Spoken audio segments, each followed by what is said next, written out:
aliran sungai. Pola aliran sungai ada 11. Pola yang pertama adalah pola dendritis. Pola dendritis yaitu suatu pola aliran sungai yang menyerupai struktur pohon, di mana cabang-cabang atau anak sungai bermuara pada aliran utama atau induk dengan sudut yang tidak teratur. Biasanya, pola ini terdapat pada daerah batuan sedimen atau batuan beku. Pola yang kedua adalah pola pinnet. Pola pinnet adalah bentuk khusus dari pola dendritis yang mempunyai ciri yaitu anak sungainya hampir sejajar dengan induk sungai dan bermuara pada induk sungai dengan sudut lancip. Sudut lancip tersebut menunjukkan kecuraman lereng yang besar dan bersifat terjal. Pola dendritis dan pola pinnet memiliki satu kemiripan. Dapat dilihat pada gambar bahwasanya kata kunci untuk pola dendritis adalah ranting pohon, sedangkan pinnet adalah dahan pohon. Pola yang ketiga adalah pola trellis. Pola trellis yaitu sungai-sungai yang memperlihatkan letak paralel menurut strike. Anak-anak sungainya yang sekunder bergabung secara tegak pada sungai-sungai yang paralel tadi. Biasanya, pola sungai semacam ini terdapat di daerah berstruktur lipatan. Untuk mempermudah mengingat pola trellis dapat menggunakan kata kunci rel, atau dapat dikaitkan dengan menggunakan rel kereta. Dapat kita lihat pada gambar ini sedikit mirip seperti rel kereta. Pola yang keempat adalah pola paralel. Pola paralel yaitu suatu pola aliran sungai di mana aliran-aliran sungainya hampir sejajar. Pola aliran ini biasanya terdapat pada lereng-lereng yang sangat curam. Pola aliran paralel adalah pola aliran sungai yang berbentuk hampir sejajar antara satu sungai dengan sungai yang lain. Umumnya, lereng dalam pola aliran sungai ini cenderung bersifat curam. Kata kunci untuk pola paralel adalah sejajar. Dapat dilihat ada sedikit konsep yang mirip antara pola trellis dan paralel, namun sangat mudah dibedakan. Untuk pola trellis itu terdapat di daerah-daerah lipatan, sedangkan paralel terdapat di daerah yang curam. Kata kunci trellis yaitu rel kereta, sedangkan paralel adalah sejajar. Pola yang kelima adalah pola barbed. Pola barbed biasanya terdapat di daerah aliran hulu dan daerah aliran tidak begitu luas. Pada pola ini, cabang-cabang sungai bergabung dengan sungai utama dengan sudut yang meruncing di arah hulu. Biasanya, pola ini berbentuk sebagai akibat bajakan sungai atau arus.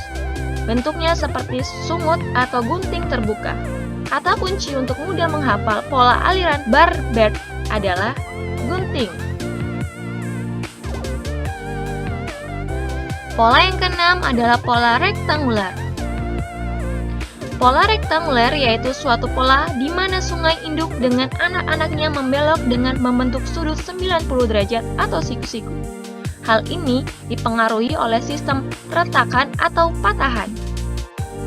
Dapat dilihat pada gambar bahwa sudutnya membentuk sudut siku-siku.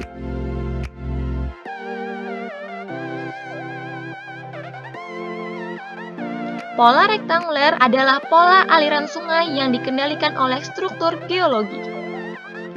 Kata kunci untuk pola rektanguler, kalian bisa memilih reks atau patah, atau siku, atau 90 derajat. Pola yang ketujuh adalah pola deranget. Pola deranget yaitu suatu pola aliran sungai yang tidak beraturan. Pola ini biasanya terdapat di danau atau rawa. Sungainya mengalir keluar masuk rawa atau danau. Anak-anak sungainya pendek-pendek.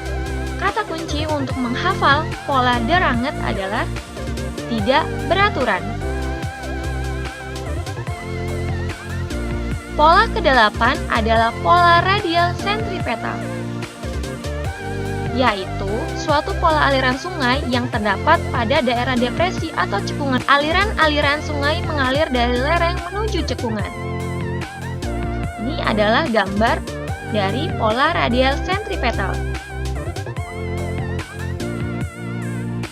Selanjutnya yang ke-9 adalah pola radial sentrifugal. Hampir mirip ya dengan radial sentripetal tadi, namun konsepnya berbeda.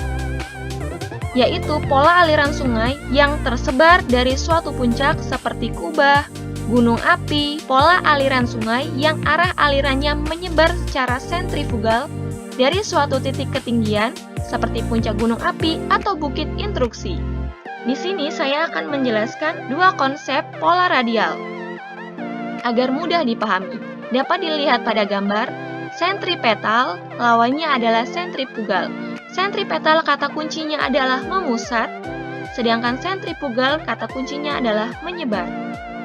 Dapat dilihat pada gambar bahwa keduanya memiliki konsep yang sangat bertolak belakang. Sentripetal memusat, sentrifugal menyebar. Jangan sampai kebalik ya.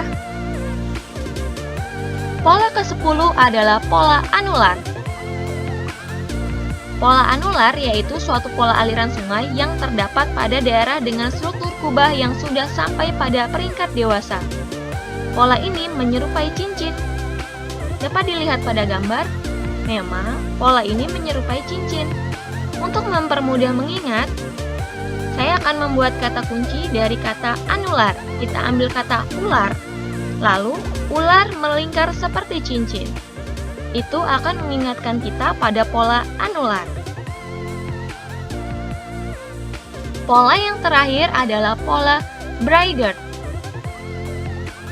Pola braided terbentuk sebagai akibat aliran sungai yang terbagi karena adanya gangguan pada aliran atau arus.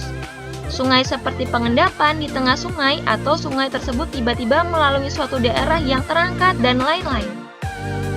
Ini adalah bentuk pola dari sungai braided.